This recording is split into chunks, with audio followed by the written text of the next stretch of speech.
I just received a plant from Nature Hills. This is an online nursery.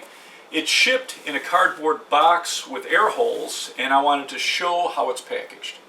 They have a line where they want you to cut open the cardboard box, and I'm going to use a utility knife.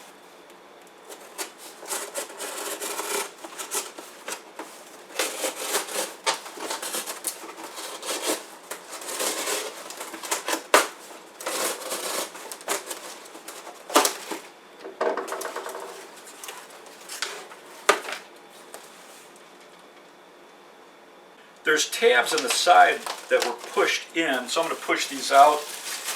I'm guessing that held the plant in place, and then the plant is surrounded in plastic. I'm just going to grab it and pull it straight up.